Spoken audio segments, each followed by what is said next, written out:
Sam will explain the effects of childhood exposure to porn, why kids are at such a high risk, and how problematic porn use develops at a very young age.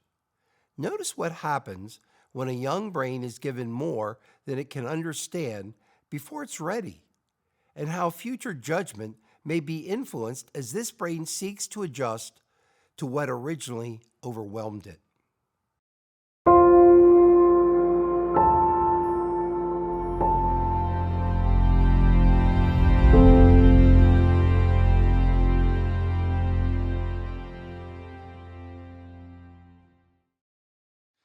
Porn isn't just a sinful behavior problem, it's a brain problem. And in this session, we'll explore how pornography corrupts God's design for our brains. The good news is God designed our brains for renewal. As men and women enter deep discipleship and a healing journey with other believers, people find healing in mind, spirit, and body, including our brains. Romans 12:1 and 2 says, "Therefore, brothers and sisters, in view of the mercies of God, I urge you to present your bodies as a living sacrifice, holy and pleasing to God. This is your true worship. Do not be conformed to this age, but be transformed by the renewing of your mind, so that you may discern what is good, pleasing, and the perfect will of God." Now, this verse tells us there will be some physical sacrifice involved. Present your bodies as a living sacrifice. Even for people not facing addiction, they are called to a process of sanctification. And for people struggling with pornography, it didn't happen overnight. It took time and practice for them to become in their trapped frame. And God typically calls individuals to a renewal process that requires sacrifice over time. Sex is God's idea, of course, but pornography is not sex. It's a hijacking of what God created. God designed our bodies, minds, and spirits to experience intimacy, pleasure, love, and satisfaction. When God created man and woman, He didn't step back, size us up, and say, I think they're okay, except for that sexual part, that's kind of dirty. No, God created them male and female and said it was very good indeed, from Genesis 1:27 and 31. God designed our bodies, sexual attraction, emotional desire, and sexual activity itself as a miraculous way for a husband and wife to connect, express love and devotion, and give and receive pleasure. Genesis 2:24-25 says married couples would be united as one flesh and feel no shame. God established boundaries for our own good. He wanted us to be healthy in mind, body, and spirit. But so much was lost when Adam and Eve doubted God's truth and rebelled. Afterward, they were ashamed and hid. And since the great fall, mankind has been breaking God's boundaries and hiding and feeling shame ever since. In everything we do, there are consequences, including consequences to our brains. Some are beneficial, and others are detrimental. For instance, every scientific study about sexual satisfaction comes to the same conclusion. People in long-term monogamous relationships have the greatest sexual satisfaction. God designed us for satisfaction in marriage.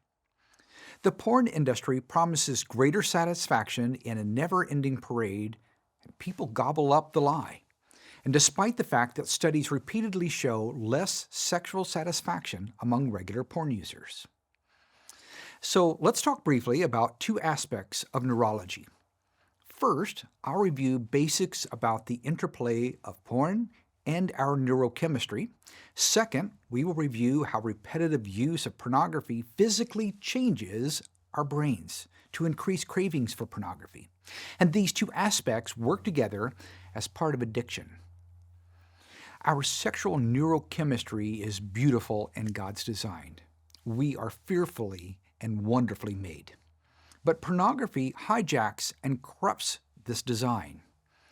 The first chemical to review is dopamine. When sexual cues are picked up, dopamine makes us feel good, motivates us to take action, and focuses our attention to the point of tunnel vision. In God's design, this is beautiful. We focus on our spouse and the rest of the world disappears. But for the porn user, they become narrowly focused on the sexual media and acting out. Meanwhile, dopamine loves novelty and craves something new. And in our relationship with our spouse, each encounter is different. The sound of a voice, the feelings of touch, meaningful connection, and so much more. For the porn user, novelty comes from an unending stream of pornography which is today often violent and debasing. Dopamine also helps with memory and is joined by norepinephrine, which is often associated with stress and fight or flight response. Norepinephrine also acts as a hormone for sexual arousal and sexual memory. This is troubling, especially when people see pornography as a child. Together, dopamine and norepinephrine burn that often traumatic first exposure experience into the brain. Though people forget tons of things about their childhood, ask any adult if they first saw pornography as a child, and they can likely tell you a complete story. In an instant, they fall back through time to innocence lost and recall where they were, what happened, what they saw, and the awakenings of unexpected feelings. For men, testosterone dramatically increases sexual arousal and desire. It is a hormone that is released in men throughout the day, but when sexual cues are picked up by the brain, the testes increase production. Pornography and the mental fantasizing that it enables crafts a brain that is constantly generating testosterone and heightens sexual desire. Because testosterone is slow to dissipate, men who habitually watch pornography cause their own chemical imbalance. This high testosterone level increases their sexual awareness far above normal. Sexual fantasies are sparked by everyday objects, and even modestly dressed people are seen as provocative. Now, oxytocin, that's our next neurochemical. Oxytocin is often referred to as a bonding hormone. And big releases of oxytocin occur when mothers and fathers hold their newborn babies. It is often called the cuddle hormone because oxytocin levels rise when a couple snuggles, holds hands, or expresses other forms of intimacy. Oxytocin is one of the reasons a kiss is so powerful. It also plays a big role in sexual bonding to one's mate and triggers the contractions during male climax. Dr. William Struthers explains in his book, Wired for Intimacy, that oxytocin can have a negative impact for the male pornography user. Instead of bonding to a real mate, the porn viewer's brain bonds to the pornography or to the situation, especially when the activity is reinforced through repetition. Of course, your skull is more than a chemical bathtub. All of these hormones and neurotransmitters are actually interacting with a physical brain and its neural connections. So let's explore how the brain forms its compulsiveness toward pornography and how it's particularly impactful when porn use begins at a young age. With time, experience, and practice, the desire for pornography can feel like a physical and emotional need.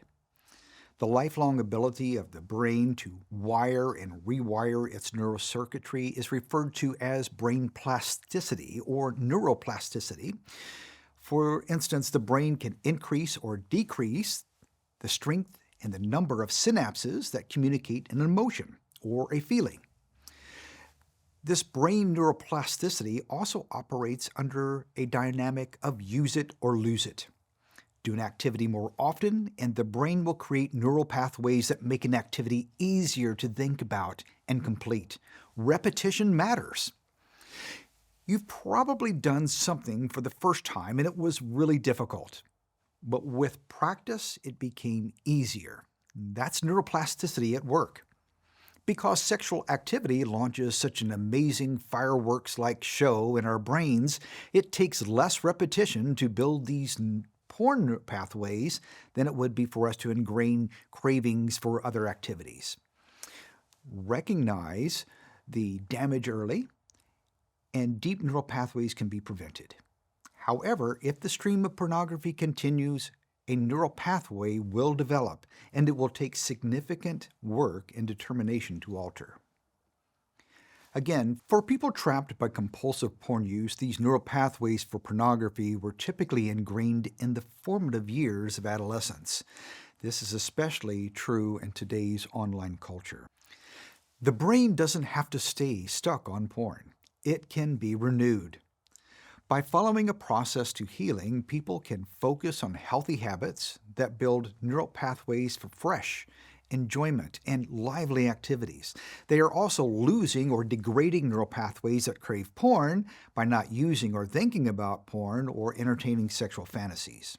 Neurologists show to overcome bad habits and addictions, a person needs to build new and positive habits in his or her life, which will in turn create new and positive neural pathways. Over time, and after building new and positive habits and ignoring paths to porn, the cravings for porn and the constant cues for sexual thought will diminish, and willpower will return.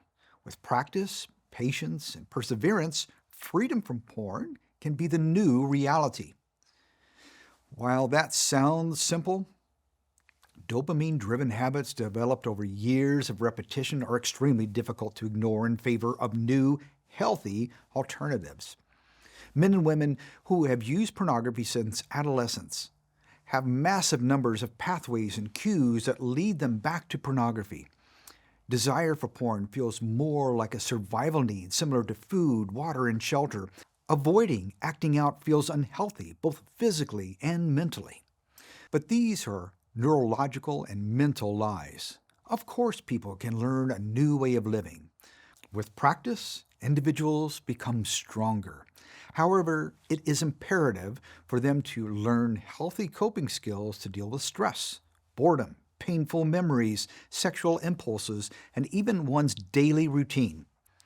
The more a person practices healthy enjoyment, stronger coping skills, and spiritual disciplines, the greater their capacity to take every thought captive to obey Christ.